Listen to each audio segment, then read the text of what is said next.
অনেক ঘৃণা হয় আপনাদের প্রতি যখন আপনার দলের নেতা মন্ত্রীদের মুখে এমন এমন কথা শুনি যা এই মুহূর্তে কোনো পাগলও বলবে না। আপনার এক নেতা এক মিছিলে বলছে, সাবান দিয়ে হাত ধুন, নৌকা মার্কায় ভোট দিন। মাননীয় প্রধানমন্ত্রী, এই পাগলগুলোকে কি আপনার দলে রাখা খুবই জরুরি? মাননীয় প্রধানমন্ত্রী, করোনা ভাইরাসের অরিজিনটা ছিল চায়নাতে, আর এখন ইটালিতে আনকন্ট্রোলেবল ভাবে মানুষ মরছে। আর আপনার কোনো মন্ত্রী বলছে, শেখ হাসিনার মতো নেত্রী পেয়েছি বলেই করোনা প্রতিরোধ করতে পারছি।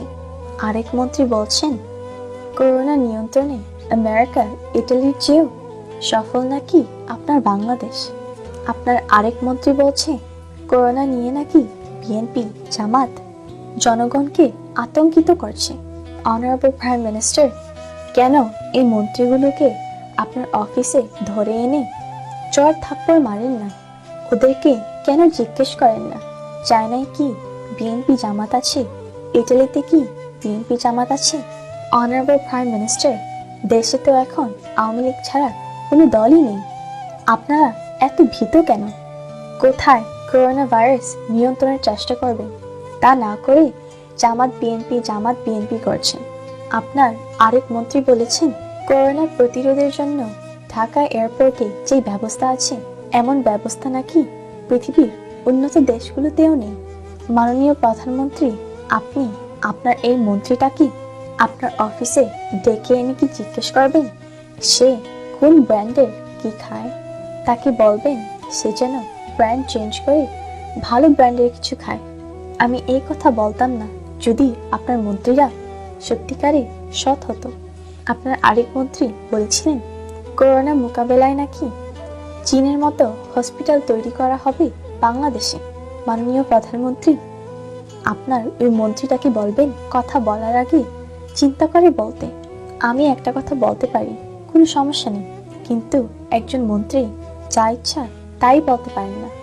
আপনার আরেক মন্ত্রী বলেছিলেন, আল্লাহ নিচে আসলেও নাকি কিছু করতে পারবেন না, অথচ এই মন্ত্রীর বিরুদ্ধে কেউ কিছু বলছে না। সবাই আছে রীতা দেওয়ান নিয়ে। একটা মুসলিম দেশে একজন মন্ত্রী কিভাবে আল্লাহকে নিয়ে এমন কথা বলতে পারে? আপনার পররাষ্ট্রমন্ত্রী বলেছিলেন, করোনা কোনো মারাত্মক রোগ নয়, এটা সামান্য সর্দি কাশির মতো। অনারেবল প্রাইম মিনিস্টার, আপনি কি কোনো ভালো সাইকিয়াট্রিস্টকে চেনেন না? কেন একজন ভালো সাইকিয়াট্রিস্ট দিয়ে এই মন্ত্রীগুলোকে চিকিৎসা দিচ্ছেন না? এদের কথা শুনলে তো পাগলের পাগলামি বেড়ে যাবে। মাননীয় প্রধানমন্ত্রী, এখন আর সময় নেই, আপনি দ্রুত আর সিরিয়াস হন। আমার মনে আছে ডোনাল্ড ট্রাম্প প্রথম দিকে বলেছিল, করোনা একটা সাধারণ ফ্লুয়ের মতো, আর এখন প্রতিদিন ডোনাল্ড ট্রাম্প কয়েকটা সংবাদ সম্মেলন করেন করোনা নিয়ে। আমেরিকায় টিভি এবং রেডিওতে সারাক্ষণ করোনার নিউজ। মাননীয় প্রধানমন্ত্রী, আর্মিকে আরো বেশি দায়িত্ব দিন। দেশের কোথাও যেন অনেক মানুষ এক জায়গায় জমা না হতে পারে, দ্রুত এর ব্যবস্থা নিন। আর্মি রাস্তায়, বাজারে, দোকানে যেখানেই এক দুজনের বেশি মানুষ থাকবে সেখানেই ব্যবস্থা নেবে। তাদেরকে এই বিষয়ে আপনি এখনই অর্ডার দিন। মাননীয় প্রধানমন্ত্রী, আপনার সকল মন্ত্রীদেরকে বলুন, ওরা যেই বিষয়ে না জানে সেই বিষয় নিয়ে যেন কোনো মিডিয়ার কাছে কোনো বক্তব্য না দেয়। মাননীয় প্রধানমন্ত্রী, সব টিভি চ্যানেলকে বলে দিন ওরা যেন প্রতি 30 মিনিট পর পর করোনার বিষয়ে সাবধানতা, করোনার আপডেট ইত্যাদি প্রচার করে। মাননীয় প্রধানমন্ত্রী, দেশের মানুষগুলো খুব সহজ সরল।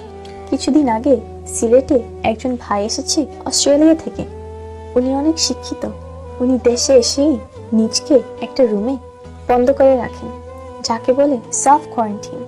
আর ওই এলাকার মানুষগুলো এই খবর শুনে প্রতিদিন দল বেঁধে এই ভাইটাকে দেখতে আসে।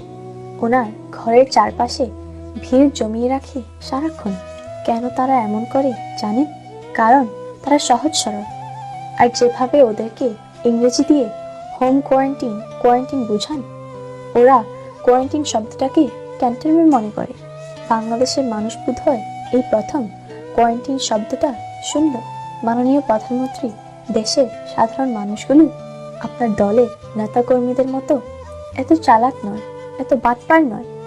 এরা বাঁচতে চায়, কিন্তু জানে না কিভাবে বাঁচতে হবে। এই দায়িত্বটা আপনাকে নিতে হবে, মাননীয় প্রধানমন্ত্রী। By the way, honourable prime minister, এই অবস্থায়ও আপনি আপনার বাবার জন্মদিন পালন করে বিশ্ব রেকর্ড করেছেন। এই সময়ে এই ধরনের ঘটনা পৃথিবীতে আর দ্বিতীয় ঘটবে বলে মনে হয় না। আপনারা করোনা নিয়ে সচেতন হন। আপনারাই আপনাদেরকে বাঁচাতে হবে। যদি করোনায় আক্রান্ত হন, ডাক্তার আপনাদের চিকিৎসা দেবে না, নার্স আপনাদের ওষুধ দেবে না, আপনাদের পরিবারের সদস্য আপনাদের 3 বেলা খাবার দেবে না। আমি বলছি না সবাই এমনটা করবে, তবে এমনটাই হচ্ছে। একজন করোনা রোগী মারা যাওয়ার পর ভয়ে তার আত্মীয় স্বজনও তার লাশের কাছে যায় না। সুতরাং বিষয়টা চিন্তা করে এক্ষুনি সচেতন হন। বেঁচে থাকলে জীবনে সব করতে পারবেন।